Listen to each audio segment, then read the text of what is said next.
I got the top 10 hottest pickups of the week in fantasy basketball coming up next on Beat the Odds. Don't go anywhere. Hello, sports fans, and welcome back to another episode of Beat the Odds. We're going to go over the top 10 hottest pickups ahead of Week 11 in fantasy basketball. If you like the sound of that, be sure to like this video, subscribe to the channel, and ring that notification bell so that way you don't miss an episode. You can also now follow me on TikTok. Now, I want to thank my community for casting 197 total votes, which helped me create this list. Did you miss your chance to vote? Be sure to keep an eye out for more polls coming out later this week. Do you have a burning fantasy basketball question? Ask me on Q. Go to askmeonq.com/beattheodds-NBA, submit your question, and for a small fee, I will personalize your response and send it to your email. It's super easy to do, and it's a great way to get fantasy basketball advice while also supporting this channel. Now let's get into this list here. At number 10, we have Andrew Nembhard. We all saw how Nembhard performed in last year's playoffs. He really put himself on the map, both in real life and in fantasy. To this point of the season, however, both he and the Pacers have underperformed. But like the Pacers, Nembhard is starting to come around. He can post 15 points, 5 rebounds, and 5 assists on any given night. Let's go to number 9. We have Malcolm Brogdon. Brogdon carries a similar fantasy basketball profile as Nembhard above, but he shoulders a little bit more of the load on offense at the moment for the Wizards. That's likely going to change as the season continues, but for now, Brogdon is definitely worth an add as long as he's getting 30 minutes per night. Moving on to number 8, we have Dillon Brooks. With the loss of Jabari Smith Jr. for the next month, there is a need for players to step up and contribute minutes on the floor. This is going to raise Brooks' floor, making him roster worthy until Smith gets back.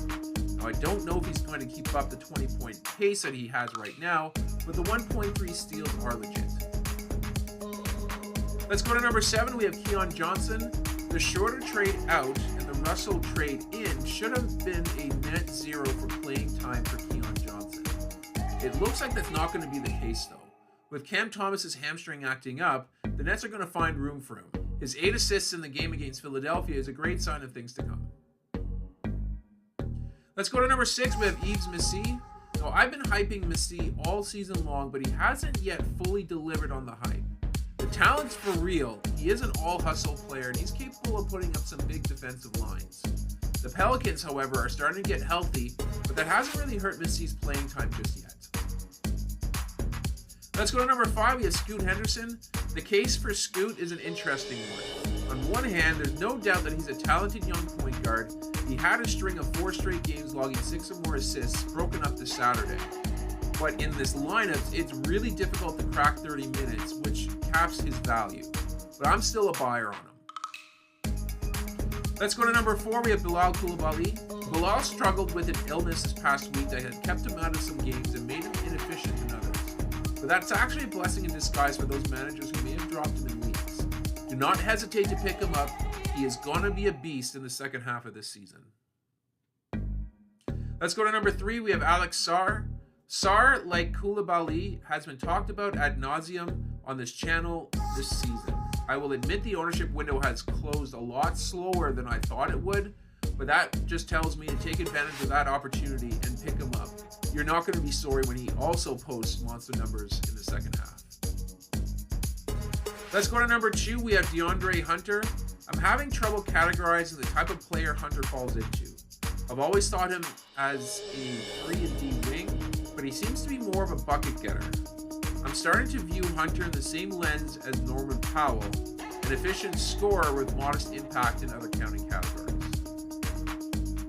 And finally, at number 1, we have Shaedon Sharpe. Sharpe is another cut from the same cloth as Hunter and Powell, but I give Sharpe the edge over Hunter simply because he's in the starting lineup and he's been regularly posting over 30 minutes per night. I also still feel that there's a second level that we haven't seen from Sharpe, so I would actually get in now on him before it's too late. And that's going to do it here for this episode. I hope you guys enjoyed it. If you did, please leave a like on the video and of course subscribe to the channel for more content like this. I'm going to sign off for now, but I will catch you guys on the next episode.